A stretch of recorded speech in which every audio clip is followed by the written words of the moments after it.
Just hit a button, Morty. Give me a beat. Oh man, okay, alright,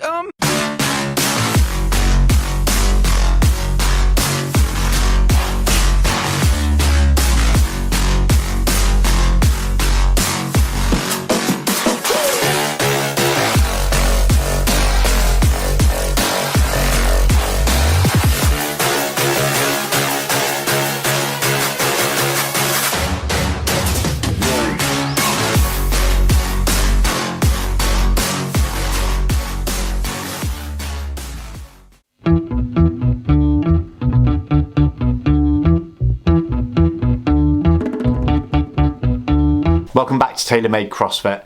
Bit of a news roundup today because there's been a fair bit going on, mostly centered around Wodapalooza in Miami.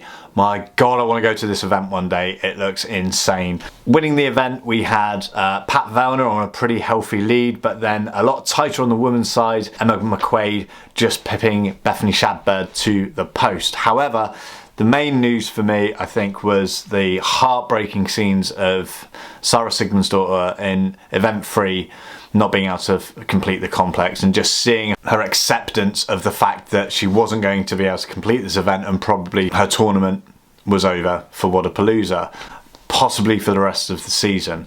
Yeah, Sara's amazing. You know, she's one of the stars of our sport, and it was a real shame to see that potentially the reconstructive surgery flared back up. So she's dropped out after event 3. Then came this announcement the next day. I had a big scare in event 3 on Friday at Wodapalooza, and therefore the last 72 hours have been insanely stressful. I need to have an MRI scan done on my knee, and then I need to count on help from the amazing people in various locations all around the world to examine it and determine what situation I was faced with.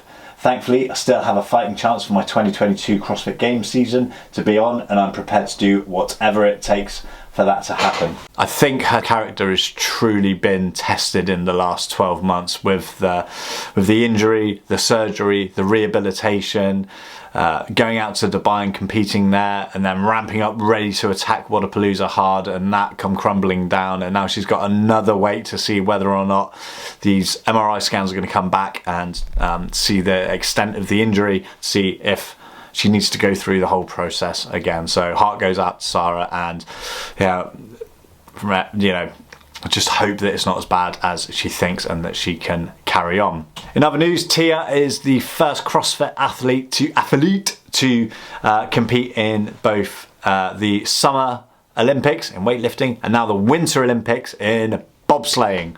Insert a little clip of Cool Runnings. Feel the rhythm, feel the rhyme, get on up, it's bobsled time, Cool Runnings! I haven't seen Cool Runnings for ages. Now, remember this from last year's games? Welcome to Madison, Wisconsin and the 2021 Noble CrossFit Games. Well, reports in the Morning Chalk Up this morning claims that there was an outbreak of E-Coli after swimming in this lake.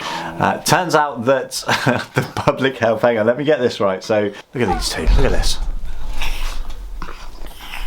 All day, every day. Canadian Samuel Cornier said that he sought medical attention from the CrossFit Games medical team, who surmised his illness was due to E. coli poisoning from the swim event.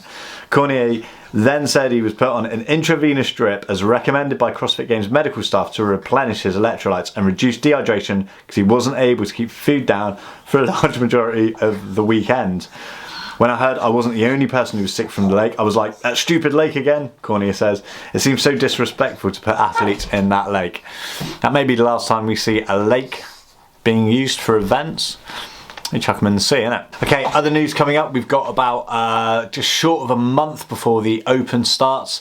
We've actually started to revisit some of the Open workouts from last year, just to warm us back into the spirit of things, and we redid 21.1, which of course was the dreaded wall walks and dubs. This time last year when we did it, I couldn't do one wall walk. I actually covered it on a vlog. I tried to do one, fell off the wall, scraped my knee.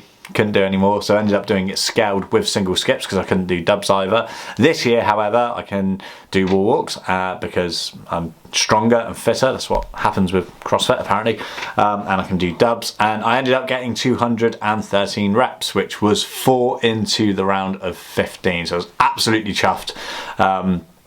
It's still horrible, I still hate wall walks, but yeah, it's nice to be able to to see that I've gone within a year from not being able to do one wall walk to being able to do a fair few of them. Here are the dates for the Open coming up. Like I said, we've got about 5-6 weeks before it kicks off. In other news, Elise got a PB on her back squat. The thing that Elise is doing is she's doing 5x5 once a week on various different movements, back squats being one of them, and she's adding a kilogram on each week. So she's been doing like 5 at 81, 5 at 82, 5 at 83, 5 at 84, 5 at 85, and then moving it up to 82 through to 86 and 83 through to 87, and seems to be working wonders. So yeah, got a new PB. I think that's it. I think that's about, yeah, that will do for a news roundup. Hope you've enjoyed this vlog. If you're new here, please hit subscribe. I'm close to that magic 1,000 mark that I have coveted for such a long time. And yeah, back recording the training, I think on Friday. So new vlog coming out on